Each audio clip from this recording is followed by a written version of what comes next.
Lo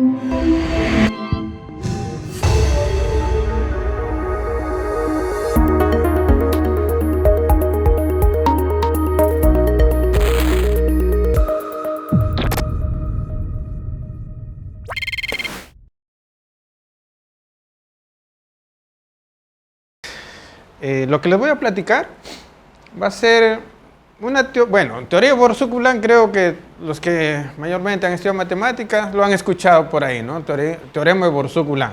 En particular, cuando también tuve la experiencia de llegar a Brasil, allá pues era puro Borzug-Ulam, más que nada los que se dedicaban a la topología algebraica, a estudiar Borzug-Ulam. Entonces, y sí, he tenido la oportunidad también de trabajar con esta teoría. ¿Ya? Existen bastantes enfoques, ¿ya? Y también diversas aplicaciones. ¿Okay? Entonces lo que les voy a hablar es de una técnica, por eso es que le llamé el título una nueva tendencia, ¿ya? De Borzug-Ulam. Y también les voy a hablar ahí algunas aplicaciones como motivación de que este teorema de Borzug-Ulam, por más simple que lo voy a enunciar, ¿ya? Es bastante fuerte este resultado, ¿ya? Entonces, muy bien, si bien ya les voy a empezar a escribir, déjenme ver acá. Cualquier duda que no se entienda, por favor, pueden consultar, ¿ya? Tenemos casi ahí 50 minutos para conversar sobre esto, ¿ya? Y también alguna información adicional, ¿ya? Así que voy a escribir ya de una vez acá mi email, aunque en el aviso, la ficha del resumen, ahí les aparece también mi email. ¿Ya? Pero de todos modos les voy a escribir por acá. ¿Ya?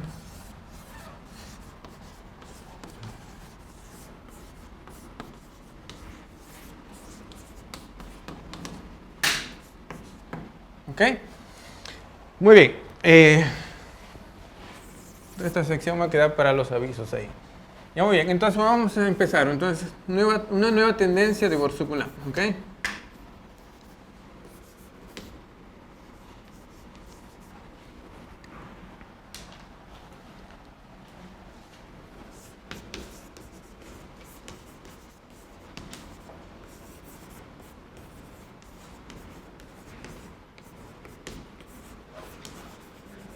Ya, de Borzug-Ulam. Bien, entonces ya les voy a enunciar directo ya lo que se trata el teorema de Borzug-Ulam. ¿Dónde están las blancas? Acá está. Entonces, el famoso teorema de Borzug-Ulam, ya les presento, tal vez para quien no lo conoce. Borzug-Ulam. Y ya les platico ahí cómo es que tienen ese nombrecito ahí. ¿Ya? Entonces el teorema dice lo siguiente, ¿no?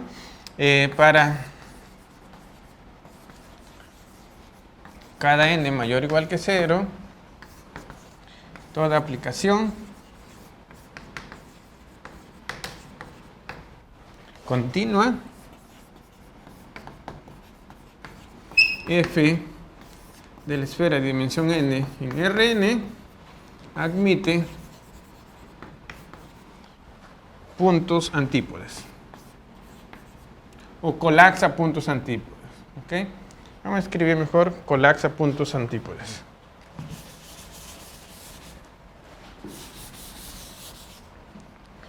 Toda aplicación continua, mejor matemáticamente, toda aplicación continua existe x en Sn tal que f de x es igual a f menos x. Existe al menos un par de puntos antípodas que tienen la misma imagen. ¿Ok? ¿Ya? Es el famoso teorema de Borzug-Ulam. Bien, este teorema, si bien su inicio es en 1930, fue una versión, porque existen varias versiones de este resultado. ¿Ya? Una versión fue estudiada por dos matemáticos rusos, Lister, Sternit y Schirelman. en 1930, ¿ya?, que enuncian una versión de este teorema, una equivalencia de esto, ¿ya?, conocido como el famoso teorema de Listeni y Schireman, ¿ya?, que dice lo siguiente, nuevamente, para cada n mayor o igual que 0, toda cobertura abierta o cerrada de la esfera por C1 Cn más 1, ¿no?, ya sea cerrados o abiertos, al menos uno de ellos admite puntos antípodas.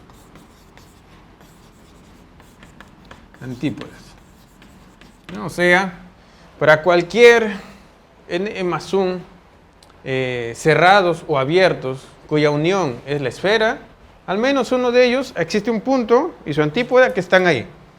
Es el famoso teorema de Listeni y Schireman. Bien, esto lo probaron estos matemáticos rusos usando una teoría llamada categoría Listeni-Schireman, que es un invariante numérico, ¿ya?, que ellos definieron ahí para estudiar cosas de topología diferencial, ¿no?, y en particular demuestran este teorema.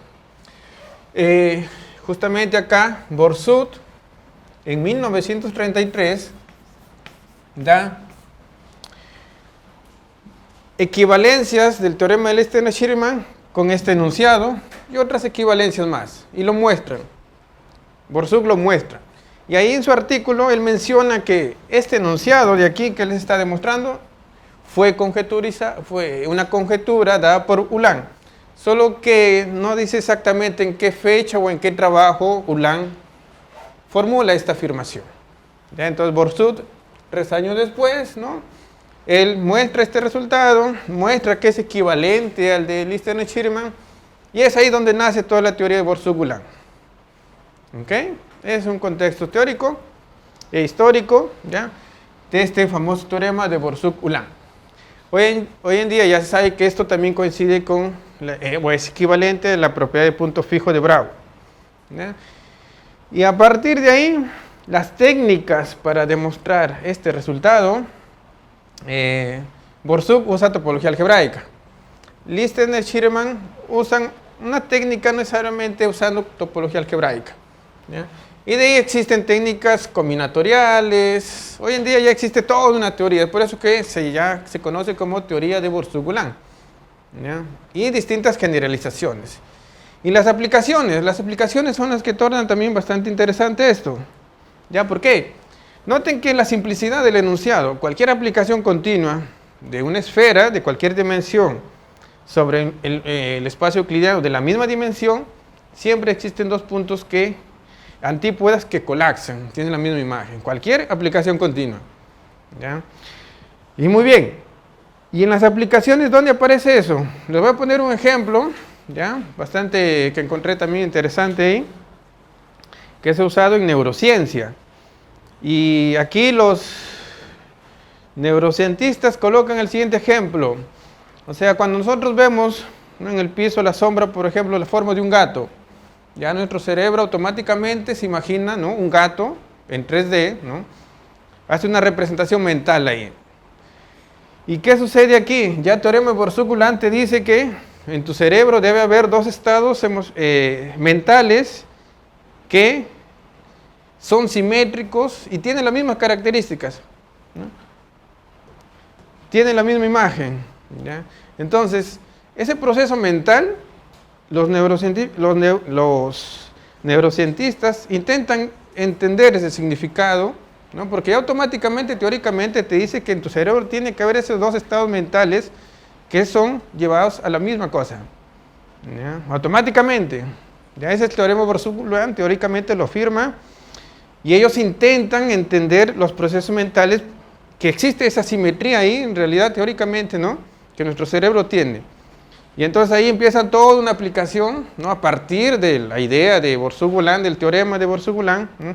Para entender ahí esos procesos mentales. Es un ejemplo bastante fácil, ¿ya? Pero que ahí los neurocientistas intentan justamente tener más información ahí, porque en nuestro cerebro ya es todo un cambio de información, aparecen flujos, entonces, pero siempre ahí aparece asimetría, ¿no? La asimetría es por lo que aparecen estos puntos antípodas. Tiene esa asimetría, ¿no? Son diametralmente opuestos. Entonces, ellos intentan entender ese rompimiento de simetría cuando se proyecta. ¿Ya? Entonces, es una aplicación bastante de un artículo que justamente estaba leyendo, que apareció en 2017, donde usan teoría de Borzug-Ulam para estudiar el proceso ahí en neurociencia. Ese es uno. Otro ejemplo práctico que también estaba leyendo un poco, ¿ya? Como motivación también, ¿no? De este simple enunciado, pero tiene bastantes interpretaciones fuertes. Por ejemplo, es cuando se intenta entender lo que es un agujero negro, ¿ya? Entonces, nuevamente, los físicos para un agujero negro, ellos tienen una representación acá, ¿no? Que le permite siempre tener información de este agujero negro. Esa representación automáticamente es como si fuera, imagínense que es la aplicación continua. Entonces, teorema de Borzug-Ulam, ¿qué dice? Que existe una partícula, ¿no? En lo que envuelve al agujero negro, ¿no? Por ejemplo, si están midiendo la masa de esas partículas, existe una partícula que está al otro lado del agujero negro que tiene la misma masa. Y ahí es donde definen que es materia negativa. Entonces, teóricamente sabe que existen partículas, ¿no? Con materia negativa. Borzug-Ulam te dice eso. ¿Ya? Entonces, y ahí también nuevamente los físicos intentan efectivamente, ¿no? Tener un más conocimiento de este resultado, ¿no? Que teóricamente, ¿no? Se sabe que existe, ¿no? Y toda una aplicación ahí en este campo de la física teórica, ¿no? Que también Borzug-Ulam permite dar ese tipo de afirmaciones. ¿Ya? Noten que es nuevamente la simetría. O sea, Borzug-Ulam aquí dice son puntos antípodas, no son cualquier par de puntos, son antípodas, tiene una cierta simetría ahí. ¿Ok? Y bien, y viendo ahí la referencia de estos artículos donde aparecen estas aplicaciones, aparecen un montón de estudios que se derivan de esos trabajos, ¿no? Y bueno, son como ejemplos ahí como para dar un poco de más de motivación, ¿no? A todo lo que voy a presentar. Ya entonces, Borzug-Ulam, como mencioné, demostrar ello. Un ejercicio fácil de cálculo es para el caso N1. Teorema de valor intermedio ya muestra que eso vale. Es un ejercicio simple, ¿no? Para lo de cálculo. Para N1 se puede demostrar usando un teorema de valor intermedio que esto efectivamente vale. Ya para n mayor o igual que 2 hay técnicas de topología algebraica y también ya existen también aplicaciones en combinatoria, ¿no? También se ha usado teorema de Borzug-Ulam para mostrar la conjetura de Neisser, que es sobre coloración de grafos. Ya existe toda por eso lo menciono nuevamente, una teoría de Borzug-Ulam. ¿Ya? Muy bien, entonces, en esta oportunidad lo que les voy a presentar es vamos a estudiar algo más general, o sea, vamos a extraer tanto aquí la esfera como el contradominio y vamos a aplicar técnicas propias de topología algebraica, ¿ya? Para dar nuevos resultados de este tipo. Pero para ello vamos a extraer esta propiedad, o sea que toda aplicación continua colapsa puntos antípodas, lo podemos ver, ¿no? Y bueno, y se define lo que es la famosa propiedad de Borzug-Ulam. Ahí es lo que voy a presentarles. Hasta aquí, ¿algún comentario o algo, alguna curiosidad que tal vez tengan sobre esta parte introductoria? No sé si tal vez alguno de ustedes ya trabaje con Borzug-Ulam, tal vez, que desea aumentar algo. ¿Sí? ¿Ok? ¿Todo bien? Muy bien. Entonces les voy a enunciar la propiedad que vamos a estudiar que generaliza a este teorema de Borzug-Ulam, que es la famosa propiedad de Borzug-Ulam. ¿Ok? Muy bien, entonces vamos a enunciar lo que es la propiedad de Borzug-Ulam. Entonces para ello, sean X un espacio topológico. ¿Ya? Tau es una involución sin puntos fijos.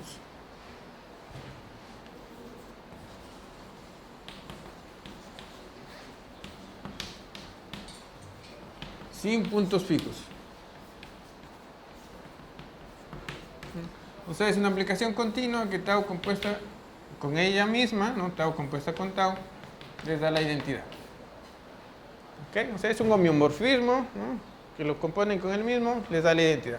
Sin puntos fijos, ¿no? Obviamente significa que tau de x nunca es x, para cualquier x. ¿Ok? Entonces, un espacio y una involución. Y y otro espacio topológico.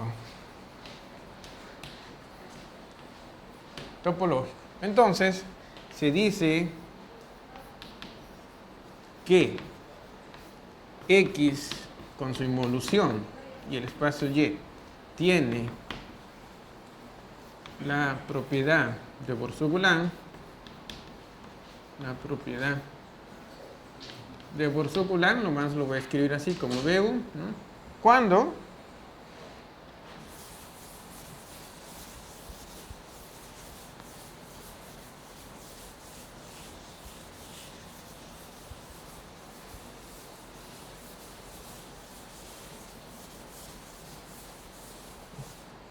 tiene la propiedad de Borsuk-Ulam, cuando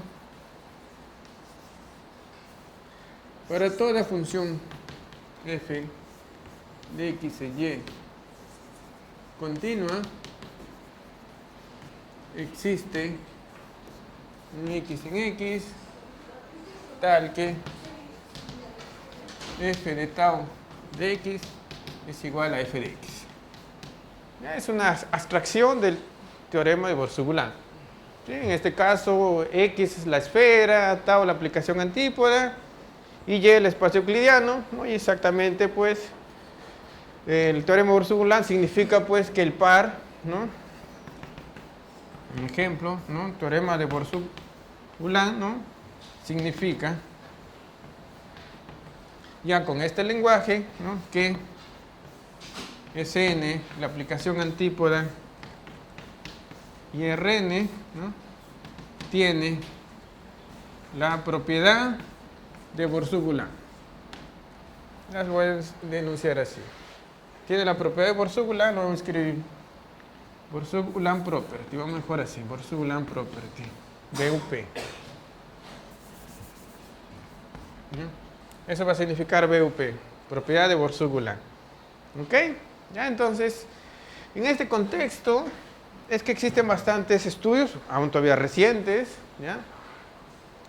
Uno de ellos es el famoso índice de una involución, ¿ya? Entonces, calcular el índice de una involución, ¿ya? Es un numerito, y para calcular ese índice es un problema aún todavía difícil de saber cuánto es ese índice.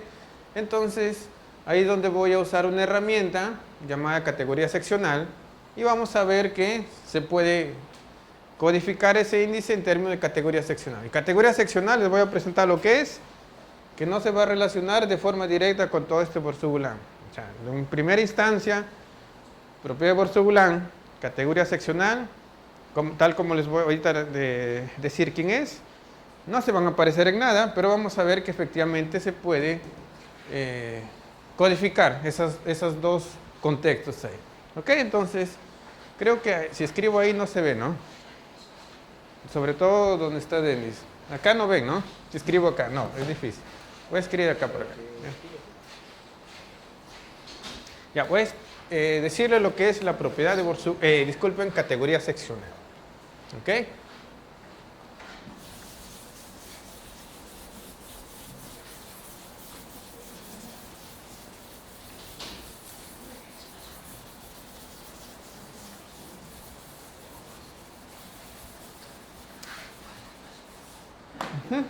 Ya, entonces, esto de aquí es lo que Borsuk-Ulam tenemos por ese lado. Ahora, categoría seccional.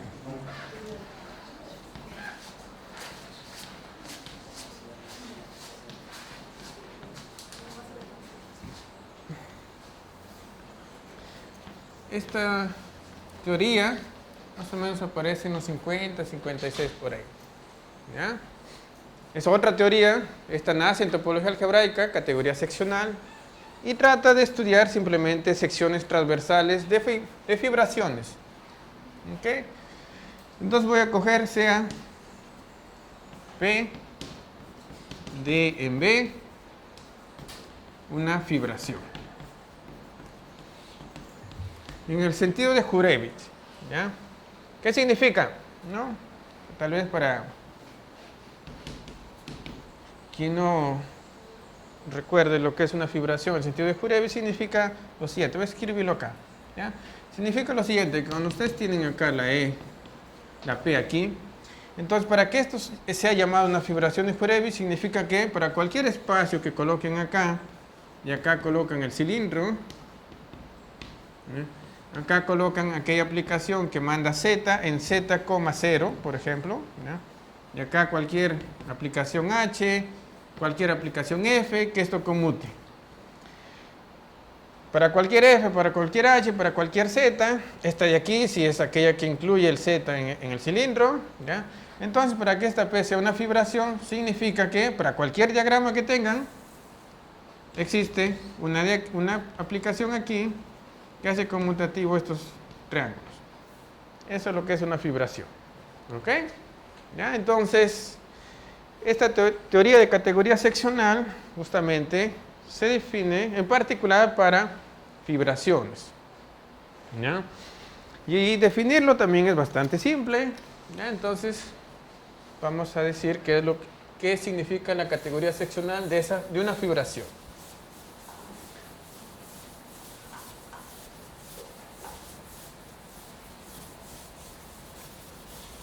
¿Ya? Entonces,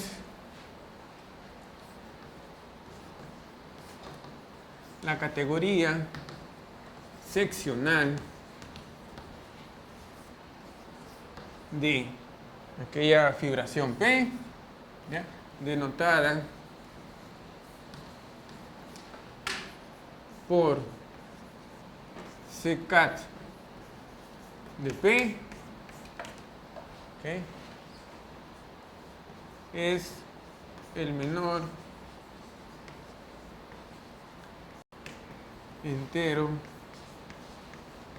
positivo L tal que el espacio base de la fibración admite una cobertura por L abiertos.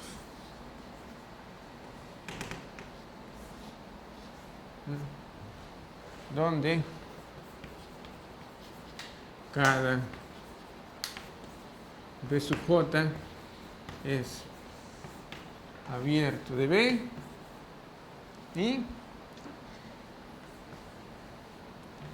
para cada J de 1 hasta L existe una aplicación S sub J que está definido de U sub J en E tal que P compuesta con S sub J les resulta la aplicación inclusión, ¿no? En U sub J. Aquí donde esta in de U sub J es la aplicación inclusión de UJ en B. Ya, o sea, es la menor cantidad de secciones locales, o sea, inversas a derechas. ¿Ya? Aquí estas son continuas, ¿ok? Aplicaciones continuas, ¿no? Que pueda tener esa fibración. Esa es la categoría seccional. ¿Ya? La menor cantidad de secciones locales, ¿no? Cuyos dominios, ¿no? De esas secciones locales cubren el espacio base. ¿Ok? Muy bien.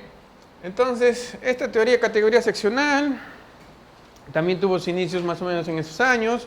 Tenía el nombre de género de Schwarz, porque justamente también un matemático ruso que define este numerito. ¿Ya?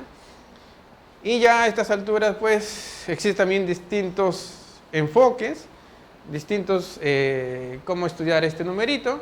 ¿Ya? Y en particular, justamente, el trabajo, ¿no? que les voy a presentar y que era la referencia ahí de esta charla, es una conexión entre esto y la propiedad de Borsuk-Ulam. ¿Ok? O sea, vamos a definir este numerito, vamos a usar este número para un ejemplo particular de fibración para capturar la propiedad de Borsuk-Ulam. ¿Ok?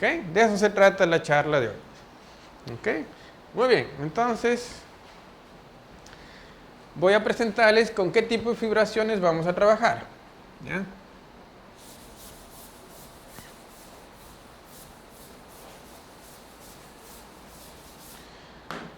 Voy a escribir acá lo siguiente. ¿Ya? Si ustedes tienen X Hausdorff y tau involución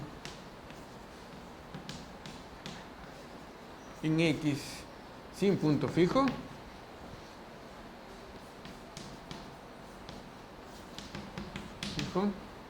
entonces se puede verificar que la aplicación cociente, ¿ya? Que a veces lo vamos a notar como un Q, ¿ya? Para enfatizar el espacio X acá a veces abajo, ¿ya? Si no simplemente Q, cuando ya se entiende que esto siempre es la aplicación cociente, ¿ya? Entonces se cumple que esto es una fibración.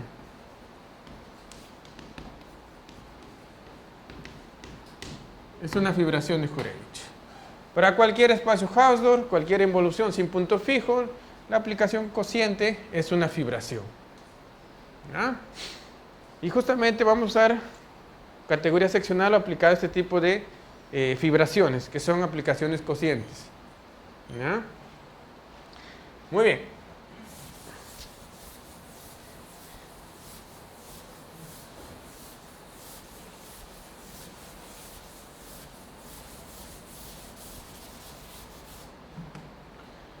Este resultado de aquí lo pueden encontrar en el libro de Town-Dick, de Algebra y Topology. Town-Dick.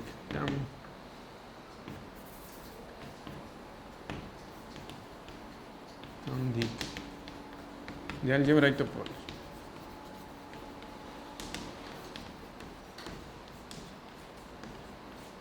Ok. Muy bien. Otra herramienta que voy a usar es lo siguiente. Nuevamente, voy a tomar ahora X con su involución, las mismas hipótesis, va para el cociente, tomo otro espacio también que admite una involución, acá sus aplicaciones cocientes. Entonces cumple lo siguiente, que cualquier diagrama conmutativo, ¿okay?, que relacionen esas dos aplicaciones, cualquier diagrama que conmute ya es un pullback,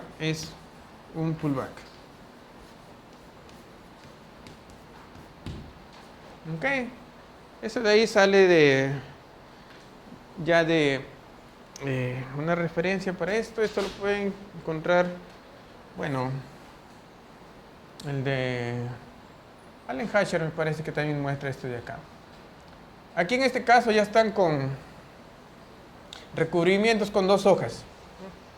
Y en cada fibra es un ohmio. Entonces ahí se puede verificar que efectivamente eso ya es un pullback. ¿Ok?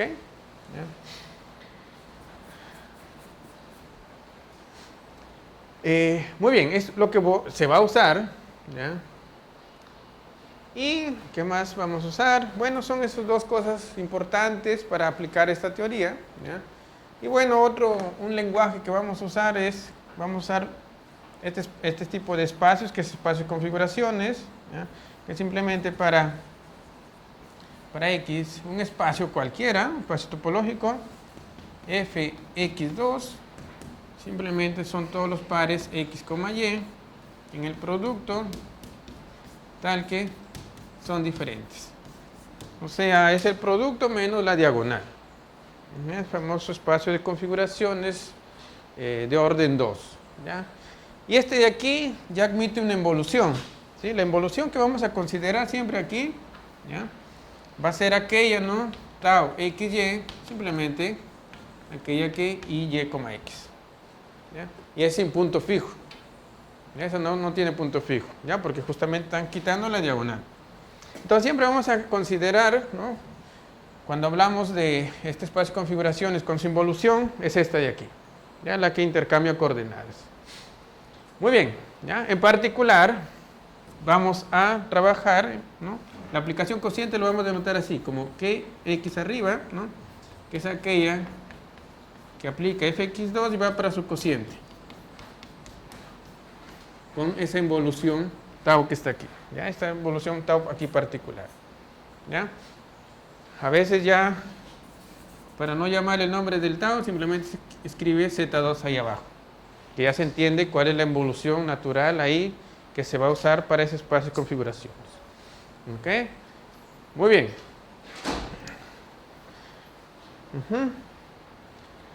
Ahora, ya casi estamos listos para aplicar, para conectar esas dos teorías. ¿Ya? Ahora lo que voy a dar es una caracterización topológica de la propiedad de Borsuk-Ulam.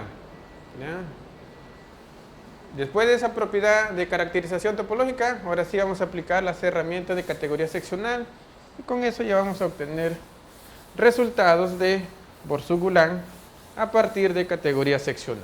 ¿Ok? ¿Ya?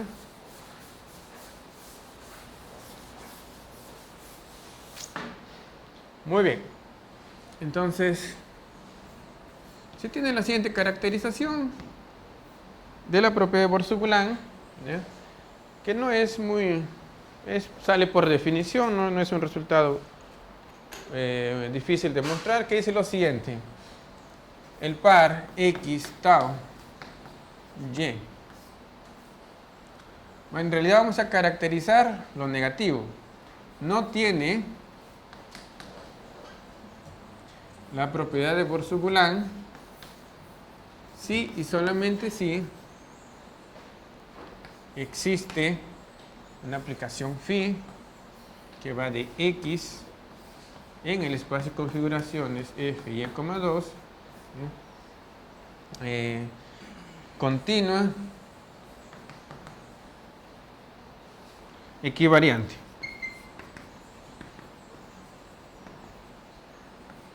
¿Ya? Equivariante significa, ¿no?, que cuando aplican el phi, le aplican acá el tau en x, eso le va a resultar, bueno, aquí va a depender de, esta phi como cae en un subconjunto del producto, va a depender aquí de las coordenadas. ¿Ya? Déjenme llamar esta phi que tiene dos coordenadas, phi 1, phi 2. Son las coordenadas. Entonces, cuando le aplican aquí, significa que sale la involución fuera. Entonces, acá les va a resultar phi 2 de x, phi 1 de x. ¿Bien? O sea, preserva ahí la involución en cada uno de los espacios. Eso significa que sea equivariante. ¿Ok?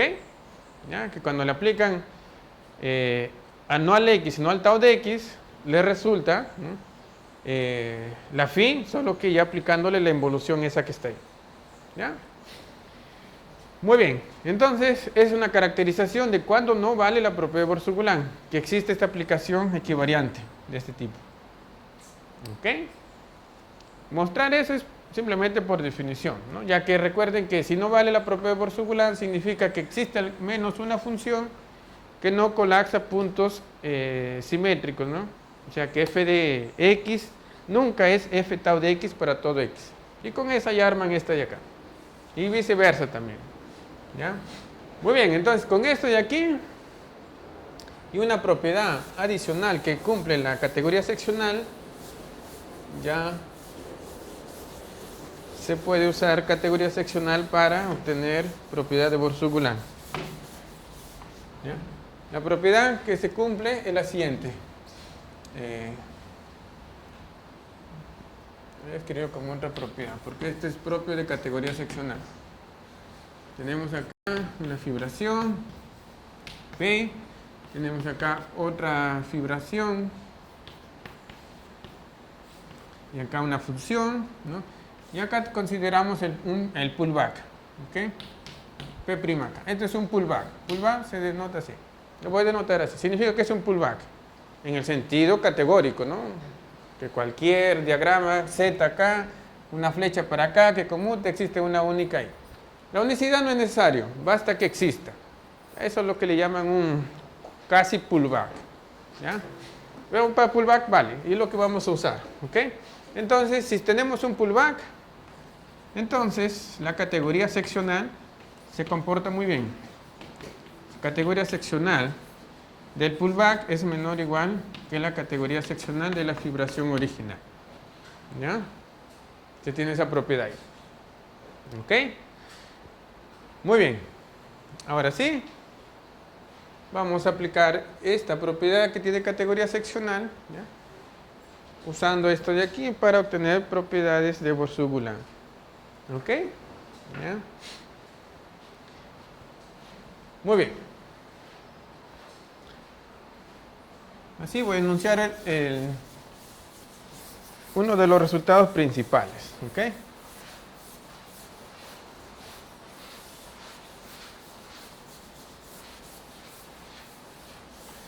Muy bien. Teorema. Bien. Nuevamente, vamos a considerar. Voy a colocar aquí todas las hipótesis, sea X, Hausdorff,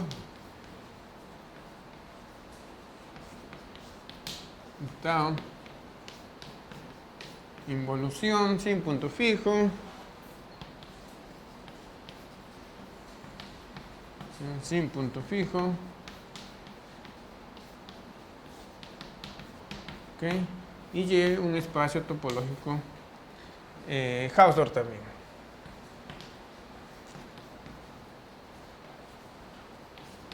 Hausdorff. ¿Ok? Entonces, se cumple lo siguiente. Que si la categoría seccional de este cociente de X tau, es mayor que la categoría seccional de este cociente de acá, de esta fibración de acá, Fy2 para el cociente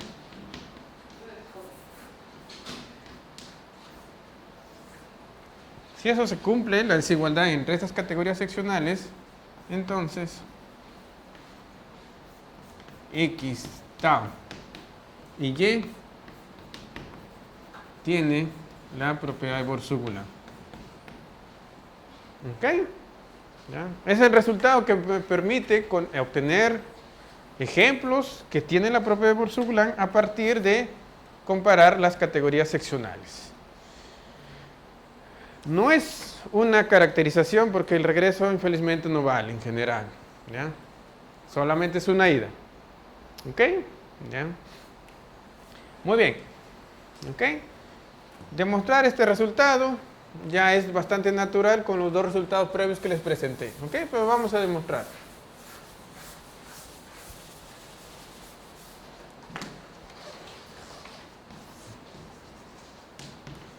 ¿Ok? Muy bien. Vamos a demostrar la contrarrecíproca. ¿Ya? Supongan que no vale. Ya uno de los resultados le decía una equivalencia, ¿no? Por contradicción.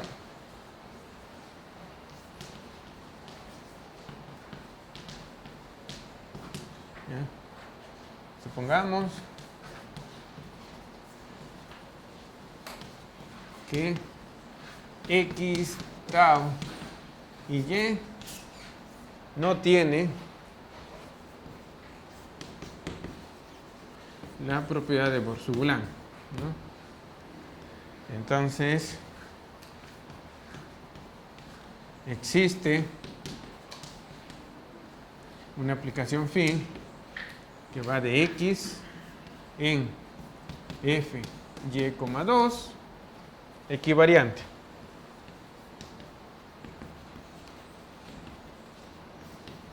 O sea que respeta la involución.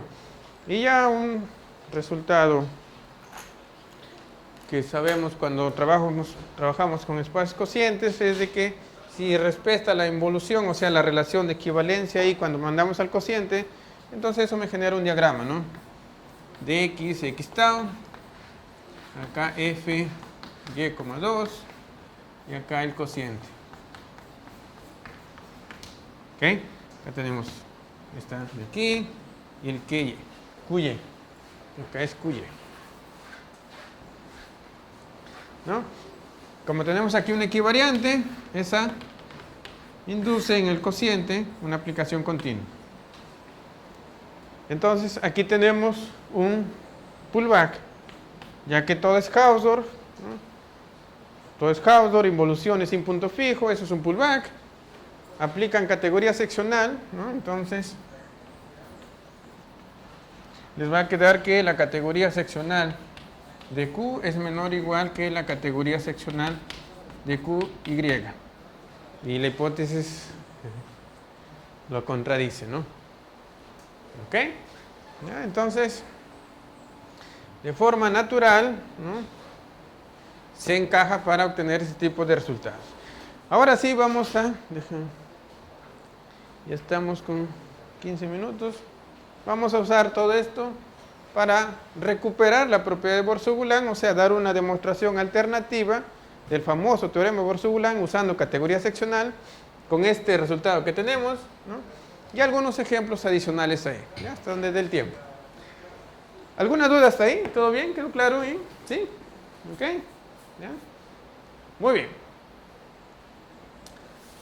Vamos a recuperar el famoso teorema de Borsuk-Ulam. Vamos a darle una prueba alternativa usando este resultado, o sea, usando categoría seccional.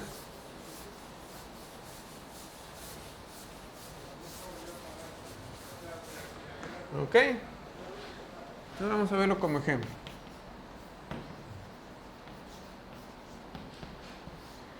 Muy bien. Hay que demostrar, ¿no?, que la esfera Sn con aplicación antípoda para Rn, ¿no?, tiene la propiedad de Borsuk-Ulam. Para concluir ello, hay que comparar las categorías seccionales, ¿no?, de este cociente, que esto ya sabemos que es el espacio proyectivo de dimensión n, y la categoría seccional de este espacio de configuraciones, ¿no?, cocientado.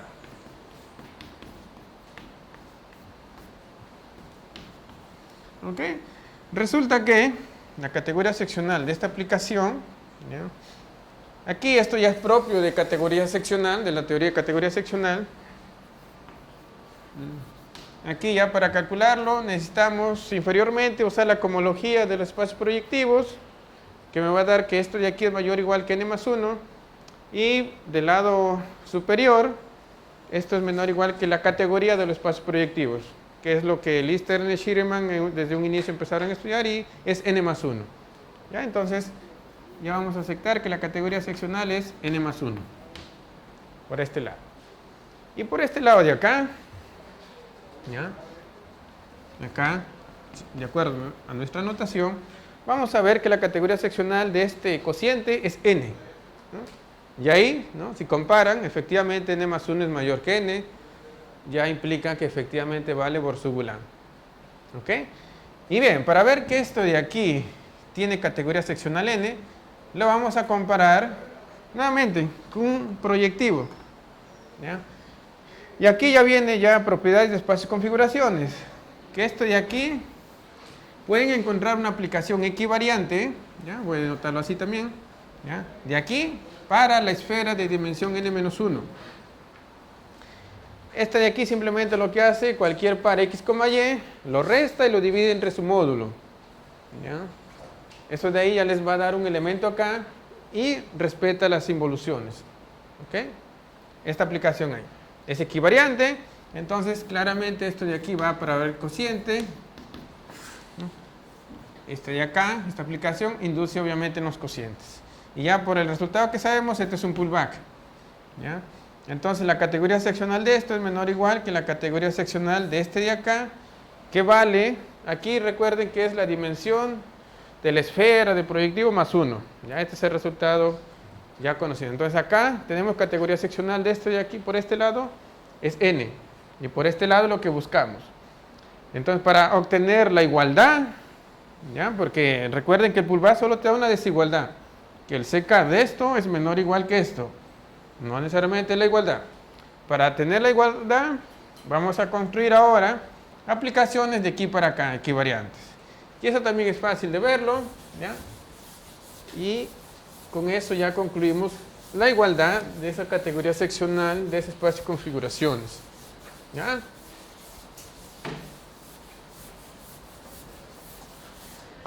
Entonces, para el otro diagrama, queremos partir de aquí y llegar acá. ¿Ya? ¿Qué aplicación equivariante vamos de aquí para acá? Simplemente es aquella que agarra X, ¿no? Y acá lo pone, pues X con su antípoda. ¿Ya? Eso también me da una aplicación equivariante. ¿Ok? Recuerden que aquí estamos considerando la antípoda, ¿no? La involución, que es la aplicación antípoda. Y acá nuevamente, ¿no? Ya tenemos que esto va para el cociente. Acá también.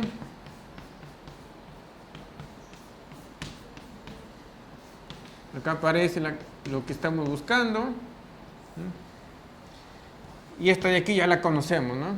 Entonces, por lo tanto, este diagrama junto con esto me da que la categoría seccional de esto de aquí exactamente vale n, ¿no? Y ya simplemente comparamos todos los numeritos, que claramente este le gana al otro, y ya por el resultado del teorema, la propiedad de Borsuk-Ulam vale.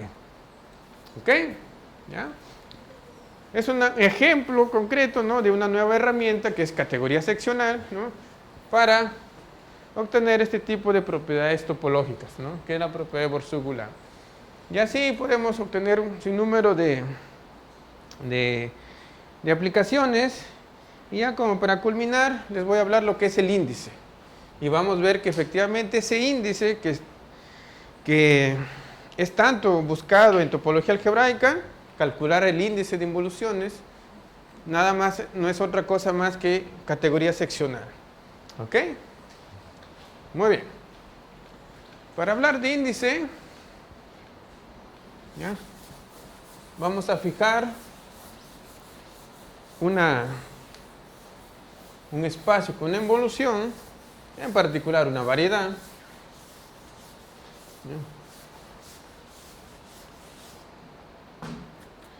¿Ya? Entonces, definición.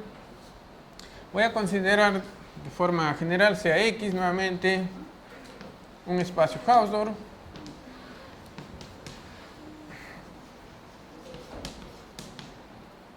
Y tau una involución. ¿Ok? Involución sin punto fijo. ¿Ok? Muy bien. Entonces, el índice de este par, ¿ya? Por definición es el mayor entero n tal que x tau Rn tiene la propiedad de Borsuk-Ulam. ¿Ok? O sea, toman un espacio Hausdorff con una involución sin punto fijo y buscan la mayor dimensión del espacio euclidiano donde tengan la propiedad de Borsuk-Ulam. ¿Ok?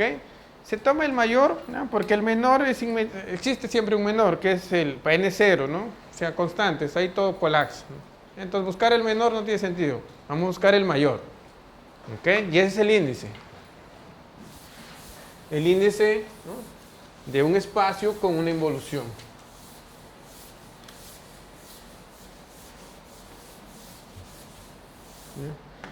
Una observación que da también apoya a esta definición es que en el caso de variedades, ¿ya? O sea, si esta es una variedad de dimensión n,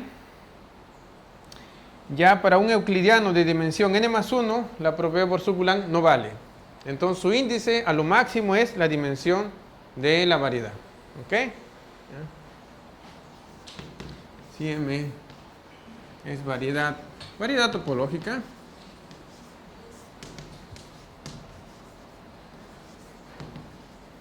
de dimensión M, ¿ok? Y tau, una involución ahí sin punto fijo.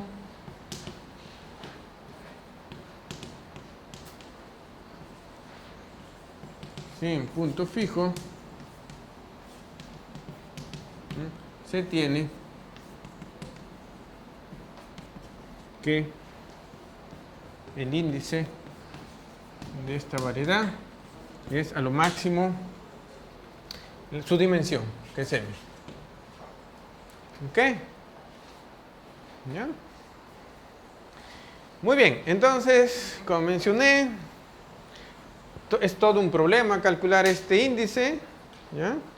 En particular, con ciertas propiedades adicionales para una variedad, ¿no? Existen algunos resultados. ¿Cuánto es el índice? Mayormente, los que investigan ahí en Brasil sobre propiedades de Borsuk-Ulam y calcular el índice, lo intentan ver para casos de superficies, ¿no? En el caso, por ejemplo, cuando M es una superficie, ¿no? Entonces, ahí a lo más, obviamente, esto es mayor o igual que 0, ¿no? Está entre 0 y M. Entonces va a ser 0, 1 o 2 para superficies, ¿no? Entonces lo que se intenta ver, ¿no?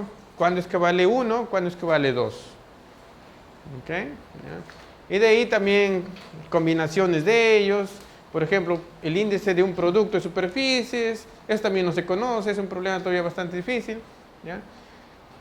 Y muy bien, lo que nosotros vamos a mostrar es que este índice coincide con categoría seccional del cociente en realidad, ¿ya? A menos de una unidad.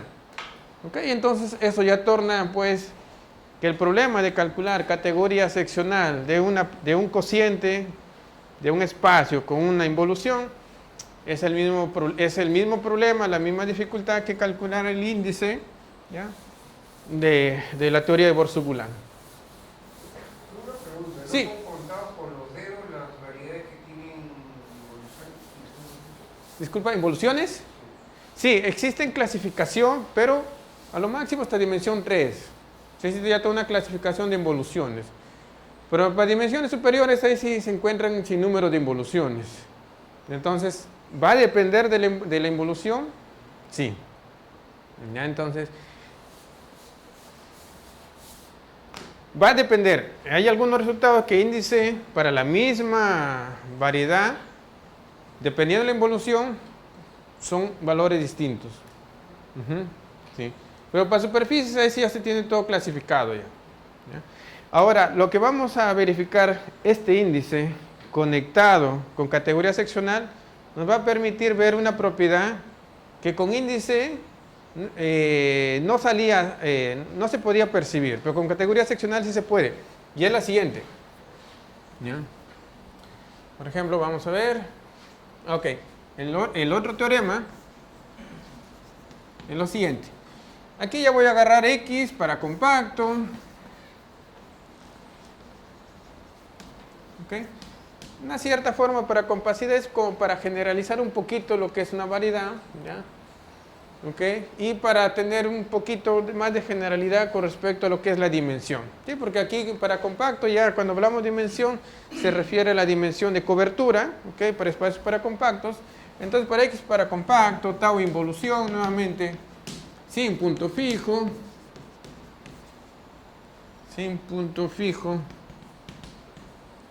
en X, ¿ya? Entonces, ¿qué se tiene? Tenemos que la categoría seccional de X al X tau coincide con el índice de X tau más 1. ¿Ok? Entonces, calcular índice es lo mismo que calcular categoría seccional. ¿Ya? Unos resultados que nuevamente conectan estas dos teorías. Categoría seccional, simplemente buscar la menor cantidad de secciones transversales que tiene esta cociente, ¿no? Con el mayor número del espacio euclidiano donde la propiedad de Borsuk-Ulam vale. ¿Ok? ¿Ya? Bueno, ese es uno de los resultados ahí que, en particular, que les quería mostrar, ¿no? ¿Ya? Y bien, creo que justo dio la hora. ¿Ok? No sé si tienen alguna duda. Disculpe, no sé si responde a su pregunta que había hecho. No, es que mi duda es que un poco como que, por ejemplo, yo pienso en topología en dimensión baja, ¿no? Ya. Es un poco inútil en dimensión baja, porque la única que admite involuciones es el toro. La única que sin punto fijo. Sin punto. ¿El toro nada más? Sí. Dimensión 12. No, pero ¿y las otras superficies? Aquellas orientables que cuando identifica los antípodas le da una no orientable. Estas también son involuciones sobre esas otras superficies. Son involuciones sobre las orientables, hace el cociente, le da una superficie no orientable. Claro. Por ejemplo, calcular la categoría seccional de una superficie orientable con aquella involución que identifica los antípodas, fijando, porque tenemos una superficie oriental, tenemos la suma conexa de toros, ¿no? La centralizamos, identificamos puntos antípodas, eso me da una involución. ¿Ya? Hacemos el cociente, eso ya me da una no orientable. Calcular la categoría seccional de eso de ahí es la que exactamente, en particular, no se sabe exactamente, pero se cree que va a ser justamente la mayor. O sea, va a coincidir su índice como 2. ¿Sí? ¿Ok? ¿Ya? La otra pregunta.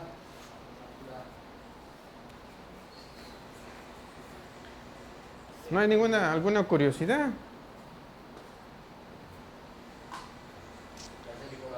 ¿Ok? Muchas gracias. Ya, muy bien. Gracias.